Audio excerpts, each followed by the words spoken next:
அனைத்து நண்பர்களுக்கும் வணக்கம். This video sponsor by பைமோட்.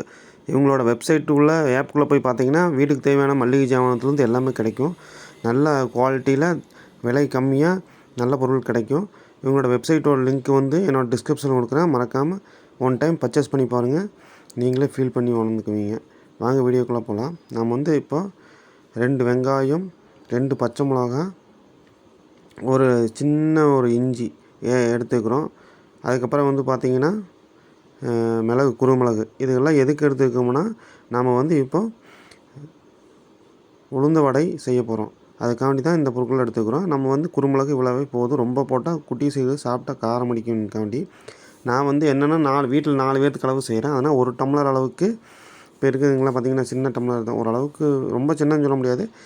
இந்த டம்ளரில் 4 பேர்த்துக்கு தகுந்தான உளுந்து வடை செய்ய போகிறோம். அது எப்படி செய்ய போகிறோம்னா, இந்த 1 டம்ளர் அளவுக்கு இந்த உளுந்து எடுத்துகிட்டு தண்ணியில் ஒரு அரை மணி நேரம் ஊற வச்சுட்டேன். இது என்ன உளுந்துன்னா வெள்ளை உளுந்து.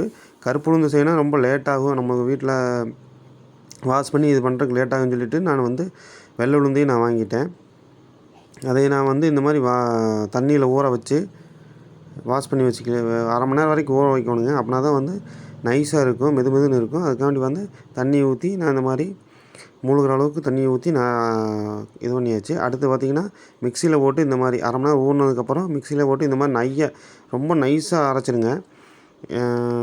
இந்த மாதிரி ரொம்ப நைஸாக அரைச்சி வச்சுட்டு அடுத்து அரிசி நீங்கள் இந்த மாதிரி நைஸாக பவுடர் ஆக்கி வச்சுக்கோங்க. அரிசி மாவு பவுடர் ஆனதுக்கப்புறம் இது எல்லாமே மிக்ஸ் பண்ணி இந்த மாதிரி வெங்காயம், நீங்கள் காட்டணும் இல்லையா, மிளகாய் எல்லாமே சின்ன சின்ன நறுக்கி இந்த மாதிரி நல்லா மிக்ஸ் பண்ணி வச்சுக்கோங்க. நல்லா எல்லாமே வேறு மாதிரி நல்லா மிக்ஸ் பண்ணி வச்சுக்கோங்க. இதே தண்ணி கையில் வச்சுக்கணும். சூடு போட்டால் என்ன பண்ணுறதுக்காண்டி எமர்ஜென்சிக்கு வேண்டி நான் வச்சுருக்கேன். எண்ணெய் கடாயில் ஊற்றி, அதாவது ரொம்ப எண்ணெய் இதில் தான் மிஸ்டேக் பண்ணுவாங்க நிறைய பேர். எண்ணெய் ரொம்ப கொதிக்க வச்சுருவாங்க. ரொம்ப கொதிக்க வச்சுட்டாங்கன்னா நம்ம வடை போடும்போதே வித்தின் செகண்டில் ரொம்ப கருக ஆரம்பிச்சிடும் வடை. அதனால் இளமான சூடு, ரொம்பவும் இல்லாமல் ரொம்ப கம்மியாக இல்லாமல் வச்சுக்கோங்க. இந்த மாதிரி நான் பார்த்திங்கன்னா தட்டி வச்சுருக்கேன். இந்த கையில் வச்சுருக்கேன் பார்த்திங்களா, இந்த பதத்தில் பண்ணிக்கோங்க. கையில் சென்டரில் ஓட்டை போட்டுட்டு மெதுவடை செஞ்சுக்கலாம். இந்த மாதிரி கையில் பண்ணிக்கோங்க. தட்டி வச்சுட்டு இப்போ பார்த்திங்கன்னா நான் கையில் அமுத்துட்டு பாருங்கள். இந்த மாதிரி சென்டரில் பண்ணிவிட்டு அவ்வளோதாங்க, வடை ரெடி ஆகிடுச்சு. எண்ணெயில் போட்டு எடுத்தால் ஓகே.